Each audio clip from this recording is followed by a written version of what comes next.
Hi, welcome to the Wurdenberg Family Farm. I'm Brenda, and today we're in the kitchen making strawberry lemon marmalade.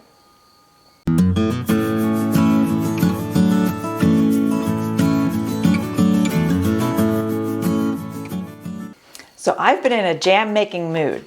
I've made apple pie jam, blackberry jam, red raspberry jam, and one other kind, I forget what it is. But today is strawberry lemon marmalade. I just think that sounds good. And I have a bunch of strawberries in the freezer. We have a big market garden and we sell stuff at a farm stand, but any strawberries that aren't sold or that aren't perfect, we freeze. So when the season's over then, I have time, I can make stuff with it. And today, I'm ready to make some jam. So I've never made this before. This is going to be an experiment. We did make a rhubarb orange marmalade that was to die for. So I'm thinking this is going to be pretty good. So I thawed my strawberries out overnight. They're actually in the pan. And next thing to do is get the lemon ready.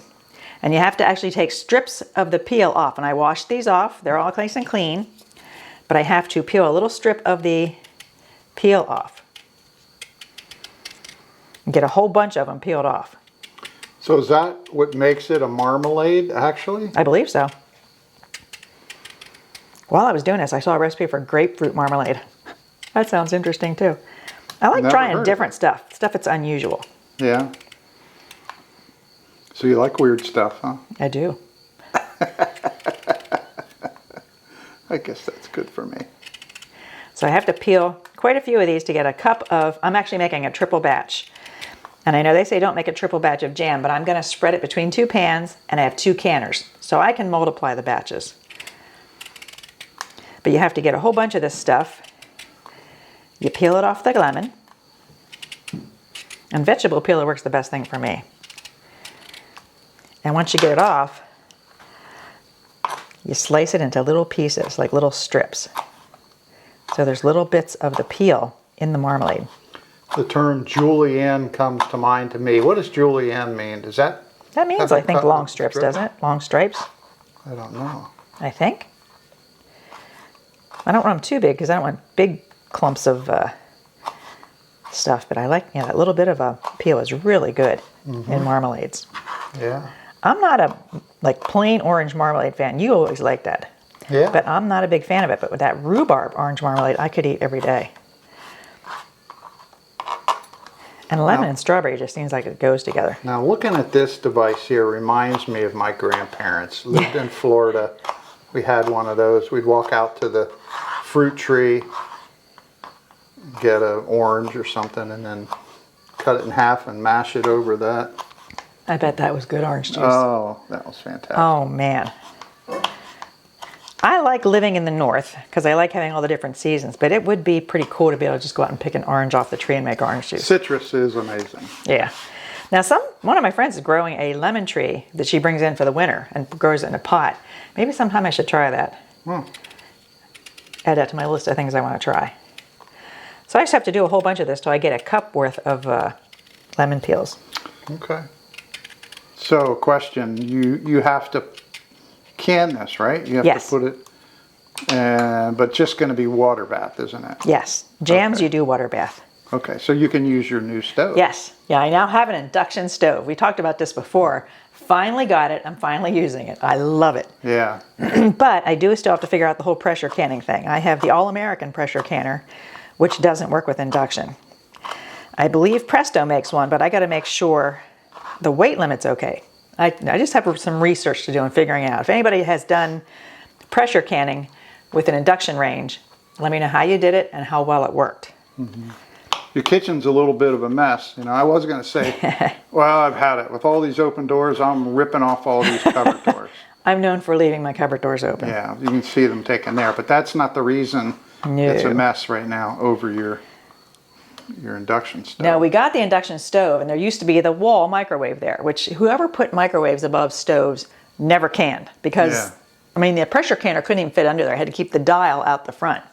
So he's going to make me a different vent up there, higher, so my canners and big pots can fit under there. So that's on his list. I don't know how long it'll be. So you got rid of that microwave. Now you have to figure out where to put it. What, the microwave? I know. Well, I don't have to figure it out. Oh, okay. We have it figured out. Oh, that's right. You hired an expert carpenter, didn't you? Yeah, yeah. His name's Don Werdenberg.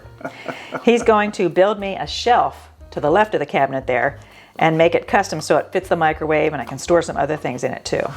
Yeah. So we got just a little countertop microwave. I don't need a huge microwave because we only use it really to reheat stuff. So you're able to negotiate a final contract? Oh yeah, price? yeah. Now I just have to see how soon he's available and how soon I can get him to do it. Yeah, that's the hard part. Yeah, I know.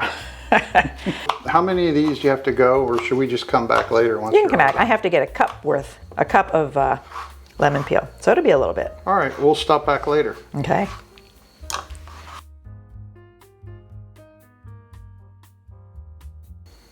There's my cup of lemon peel already. And next we put it in a pan, cover it with water, bring it to a boil, and boil for 5 minutes. That softens the lemon peel. So there's that.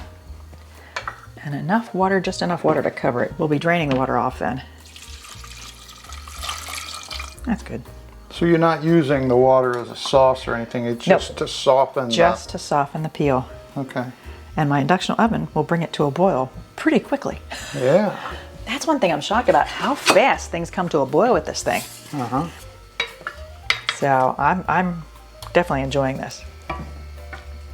It's pretty too. This smells Yeah. good and it's pretty. There's a very slight Just a very slight hum. on that right now. Yeah. Not any more than what the gas. No, the Actually, gas when made it a sound, burns, too. it makes a little. Look, it's already heating up. I mean, this could be a Are commercial you for kidding? induction ovens. We're not sponsored by any induction oven company. No, we're not sponsored by anybody. Yeah, but it'll be boiling before you know it. Not that they're not trying. It's already steaming. Wow, look at that. Look, little bubbles coming. And we're just about at a full boil. Look at that. How long? We should have timed Oh that. my Was that a minute?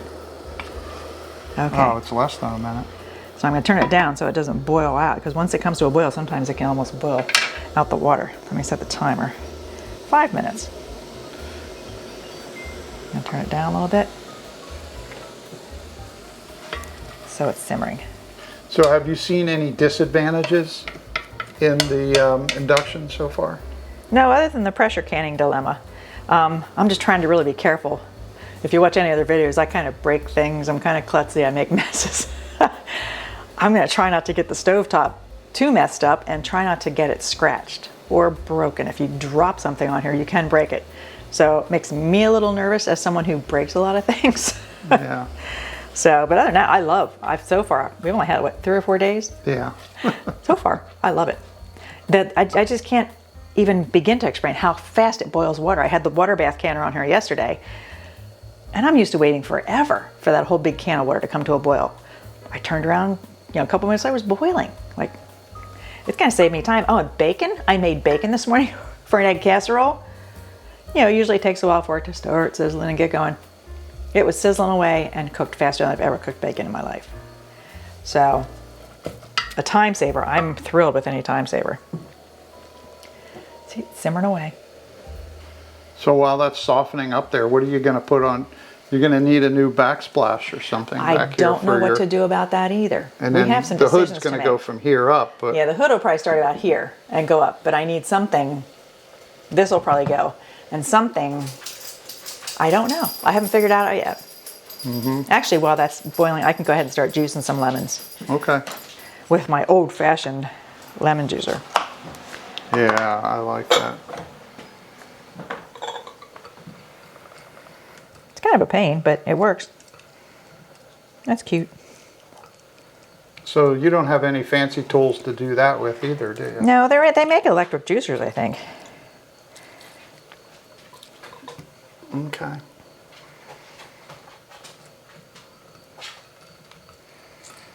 Okay, the lemon peel boiled for 5 minutes. Let's see it. I want to see what that looks like. That just looks like the lemon peel. It's just slightly softer than it was. Okay. So now we drain the water off. Oh, it's nice and yellow. I just said to him while we weren't filming, I feel bad wasting that water because I think the peel has some pectin in it. And the color, it's kind of cool. But Yeah. I'm following the recipe. This is actually a ball canning recipe. So this is a tried and true proven recipe. All right, so the water's drained off. I'm gonna add the peel to my big pot of strawberries.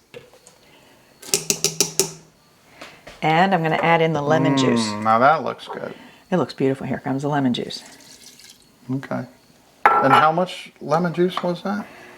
I forget. I'm going to have the recipe in the description below. Remember, I'm tripling it, so it won't be this big of a batch for if you do a single.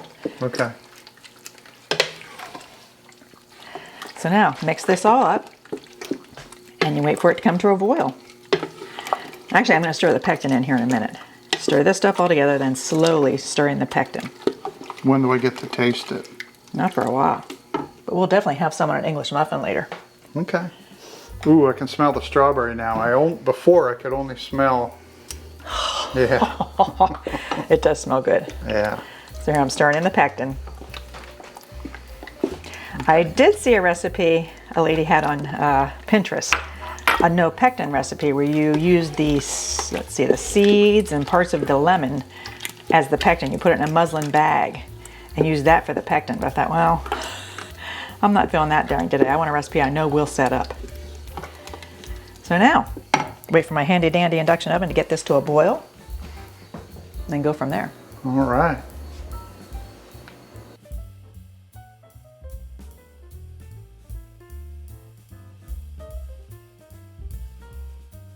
Okay, it got up to a rolling boil.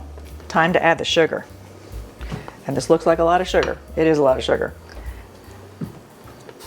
But remember, it's a triple recipe. That's why jams are so good, you know? I know. My teeth are hurting already. It's funny, when I first started cooking it, all I smelled was the strawberries. But as it got cooking and boiling, I smelled the strawberry and the lemon. It's like I could smell both of them at the same time. Well, So now I got to get this back to a boiling and then have it at a hard rolling boil for 1 minute. It disappeared pretty quickly. Then it's time to can. You can't see the sugar. Nope. So now I just wait till it gets back to a rolling boil again. Okay, it just came to a rolling boil with the sugar in. I set the timer for 1 minute. Supposed to let it at a rolling boil for 1 minute. And now with the pectin, yeah, no. And I did leave hunks of strawberries.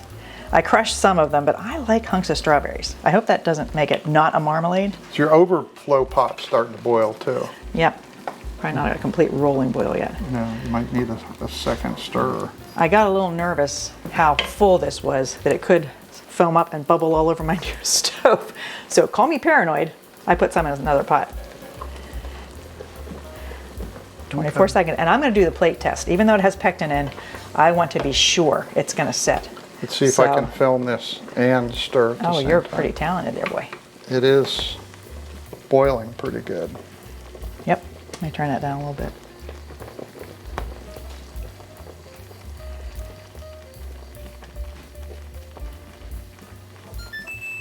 Okay, that's the timer. Now I'm going to turn it off and do the plate test. If it doesn't pass the plate test, I'll do it for 1 more minute.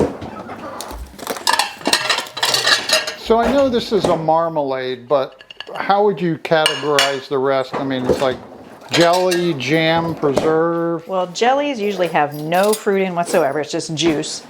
Jam has some fruit, and preserves have big hunks of fruit. So this is probably more in the line of a preserve.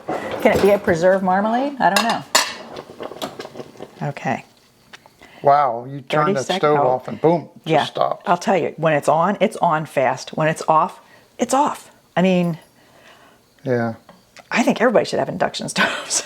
Well, after 3 days, I don't know if you should say that already. Well, I really like it. Okay. And I have been a gas stove fan for years. Since like early in our marriage, we had a gas stove, and I always wanted gas. But I remember back before you liked gas, you were afraid of gas stoves. I was afraid of the flame. But once I got hooked on gas, I liked it. But when I started canning and had to use extra little portable induction burners, yeah, I fell in love with induction. Yeah, like right now you've got those are 2 portable induction units. So my plate test, when you run your finger through, okay, if it runs back together, it's not done. Was that a minute? Yeah. Was it? So it should set. Because it's like... Well, those big heavy... Yeah, the big heavy berries. Oh, that tastes good. Okay. All right. So it's looking good to you?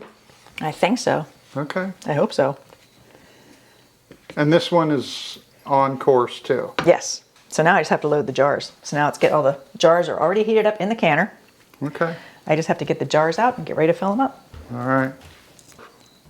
So this is the perfect setup for you. Now, I'm really hoping this jam sets up. Why are you nervous about it? I don't know. I had that one batch where I used Pectin and followed the directions and it didn't set up. So call me a little bit nervous. You've got a very good track record, though. I'm not nervous. Yeah. Well, you're not the one's going to have to empty all the jars and recook it if it doesn't set up. That would be me. Okay. Well, you move pretty quickly once you get this canning thing going, don't you? You have to. Okay. Time to fill the jars.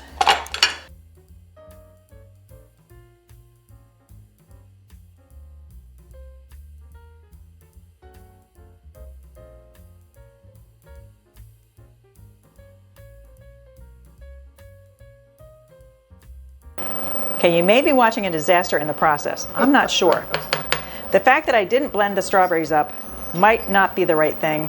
Looks like all the strawberries are floating, so I'm going to actually blend the second batch. This Now, is wait a probably minute. breaking every canning or jelly rule there is. Wait a minute. When What? you say floating, though, They're rising to the surface in the jam. yeah, but almost the whole container has strawberries. It's only the bottom, like 1 inch. Yeah, but still. That looks like it's more like a jam, or no, like a jelly. Yeah. At the bottom. So. And if it does set, we can still stir it when we open it, but Yeah. I want to blend some and see what happens. So I wouldn't say disaster. So this is probably breaking a lot of rules. I don't know if it'll work or not. Make sure you leave enough. Oh, I'll leave some on, don't worry. I think that's Okay. good. Because you want. Now let's still see if like that to makes any preserve. difference whatsoever. Well, I get think this it is. Dirty thing out of here. Okay, now I'll load the second canner with my experiment. Although I guess it's all an experiment. Yeah. Now, if these were fresh strawberries, you would have taken a different approach. Yes, I would be, yeah. You would have blended some of them, half Because of they'd them. have been really hard and tough, but these were already mushy and Well, they come out of the freezer. It it damages the cell wall, so they're already soft softer. and broken down a good bit. Yeah. So yeah, I would definitely be grinding some of them up if they were fresh. Okay. Now I gotta get all the jars out of the second can. It'll be interesting. See if any of this turns out well. Yeah. Now I have a high. Now I did. I smelled the other. I have a high degree of confidence that even the original batch is going to be awesome, even though it's mostly like strawberry preserves. This one is with going to lemon be a peel. mix, more like. It still has hunks of strawberries in it, which is what I want. I like chunky jam. When I make regular strawberry jam, I have to make some with just a few chunks for the grandkids. They will eat a few chunks, my granddaughter. And then I have to make some with big hunks for me. So I make sure they can tell which shelf they want to get their jam off of. Yeah. So now we'll see how this goes. There's still hunks, but we'll see if it separates as much. Yeah. And I might have ruined the pectin when I blended it. I really don't know. Really? I don't know. I've never done something like this. So I think it's going to be perfect. if it doesn't set up at all, I can open the well, jars, let's look at it recook now. it, and Oh, I can tell reprocess now even that it's not separating as much. no. Well, that's a good thing. No, that looks gorgeous.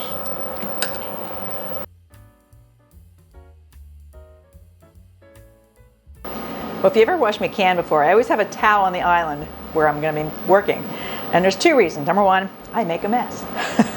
Now I need to cover this up before I do the rest of the jars. But number two, it keeps there being the big temperature difference between like a cold jar or a hot jar and the cold counter. If you have too big of a temperature change where you set them down, it can crack. So the towel kind of buffers that. So I always have a towel on the island when I'm canning. And then the mess, I just throw it in the wash. So what about the noise? You can hear fans right now. That are the two portable induction burners, and they are noisy. We were worried that the range would be that noisy. It's not. The portable ones are, but boy, do they work. But these are heavy duty. They're pretty good. They work very well. Yeah. So I don't know how many pints, half pints extra I'm going to have. We might be giving lots of family and friends some jelly here. Okay. Oh, so you're gonna have 5, you think? Yep, Okay. and maybe even a little more than 5. I'm just anxious after it's all done and set up, hopefully it sets, that we can have some on an English muffin. That's when I know if it's a success or not, if I really like That's it. the test. That's the test. Well, this is the last of the second batch. Now, I'm doing an experiment. I did some reading while they were going and read about fruit float in jam. And one article said, as long as all the jars are sealed after 1 hour, after you take it out of the canner, you can turn it upside down to force the fruit to float to the bottom, which is now the top. Then you wait 45 minutes and flip it back up. And you can keep flipping it every 45 minutes until it doesn't separate anymore. Now, I don't know, that's probably against jam making rules, canning rules, but I'm gonna try it. I want to experiment and see what happens. But the second batch, they're separating a little bit, but not like the first batch. But the ones that I didn't can, look, they're not separated at all. So, but it does seem to be setting up and gelling. The stuff in the refrigerator is gelling. So, in a little while, we're gonna do a taste test. Somebody's at the door. Yeah, you're not gonna. I bet it's the canning police. Take me in. I don't know. Yeah, this is not in the ball canning book, I'm sure. But I want to see what happens. I don't want to just let it separate. You can stir it up when you open it, but I want to see what happens. So, I don't know. I'll let you know what happens after it's all set up and if it worked and how it tastes.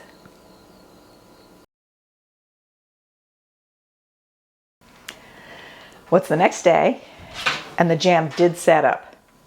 Now I did do the flipping upside down every half hour, 45 minutes as it was setting up, but I didn't do it long enough because it's still separated. This is the stuff that had no ground up stuff. It was pretty much mostly chunks. So it's very separated. And then the second one, I did the same thing and it's pretty good. I mean, there's a little bit of separation, but not much. So the lesson I learned, you have fruit float.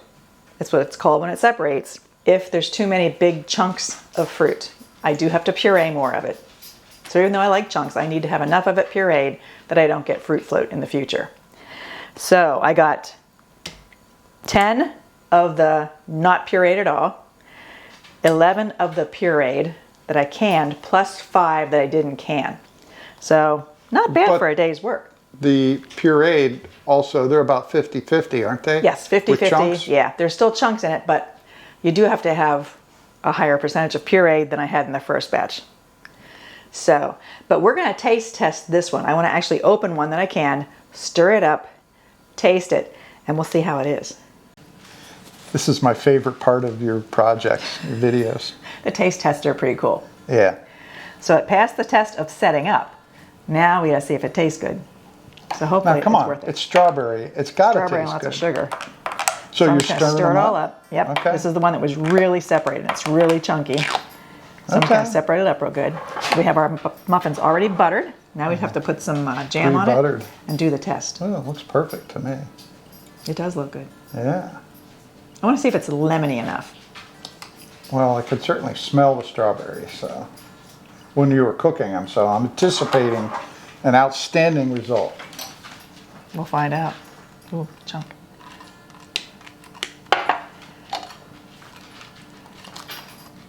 The strawberries are so strong. It's such a distinctive, wonderful flavor. I just wonder if the lemon stands a chance. I don't know. I wanted it more lemony, but we'll see how it turned out. There you Ready? go. Yep. Here goes nothing.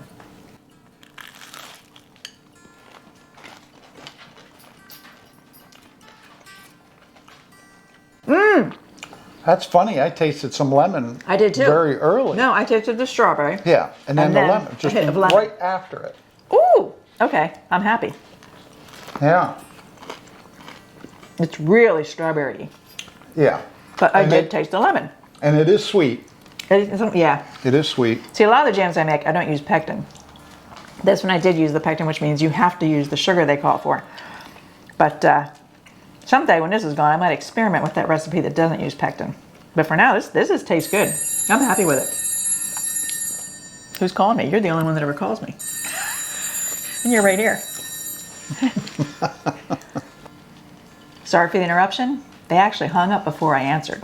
So now it's on Do Not Disturb, so nobody interrupts my lemon marmalade. It's about 80% strawberry, 15 or 20% the lemon. It's amazing. I love it. I do too. The only thing I wouldn't mind if it was a little less sweet. Yeah. But that'd be kids my only will problem. love the sweetness. Well, a lot of adults like the sweetness too. Yeah. But I'd say it's a thumbs up. I would make it again. But I think I will try the recipe with no pectin and a little bit less sugar.